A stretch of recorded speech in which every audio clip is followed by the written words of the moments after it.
Hua Mual melaporkan untuk NET.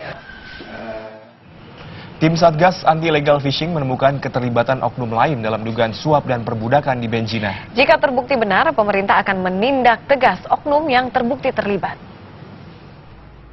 Penyelidikan atas kasus perbudakan dan penyuapan oleh PT Pusaka Benjina Resources terus berlangsung. Selain mencari penyebab kematian sejumlah anak buah kapal, tim Satgas Anti Illegal Fishing juga menemukan adanya kasus suap ke pihak lain di luar keterlibatan oknum Kementerian Kelautan dan Perikanan. Memang ada satu keterangan yang disampaikan oleh pihak perusahaan.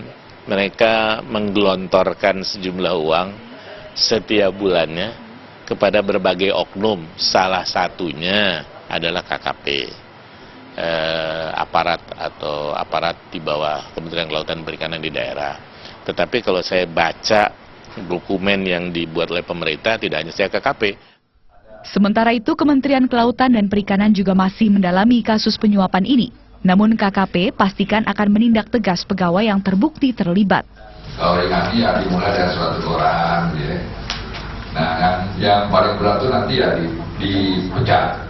Dipecat tidak hanya dari jabatan, juga dipecat dari PNS ya. Sebelumnya, menyadari kasus ini menjadi sorotan dunia, Selasa pagi Presiden Joko Widodo menggelar rapat terbatas membahas pencurian ikan ilegal atau illegal fishing. Pembentukan tim khusus kasus Benjina menjadi salah satu agenda ratas. Tim gabungan terdiri dari Tentara Nasional Indonesia, Bea Cukai, Kepolisian, dan Badan Keamanan Laut atau Bakamla. Mengenai isu illegal fishing yang berkaitan dengan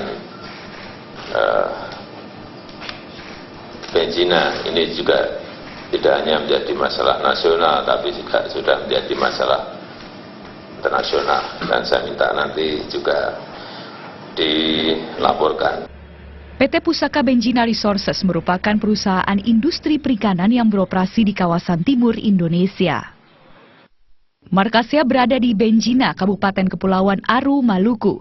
Perusahaan ini sudah beroperasi selama 17 tahun. Kasus perbudakan di perusahaan ini terungkap setelah sebuah media asing melansir hasil investigasinya. Berdasarkan laporan ini, perusahaan memperbudak ratusan orang Myanmar dengan mengurung dan menyiksa, sebagian sampai meninggal dunia. Totalnya terdapat 1.600 warga Myanmar dan Thailand bekerja di perusahaan ini. Hingga saat ini Kementerian Kelautan dan Perikanan telah mengevakuasi 322 anak buah kapal PBR, terdiri dari 256 warga negara Myanmar, 58 warga Kamboja, dan 8 warga Laos.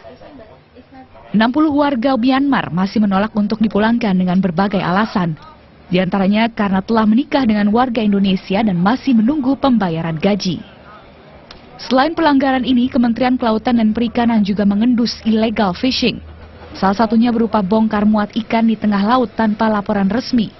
Untuk kelancaran seluruh praktik ini, PBR menyuap petugas pengawas di Benjina. Tim Liputan melaporkan untuk NET.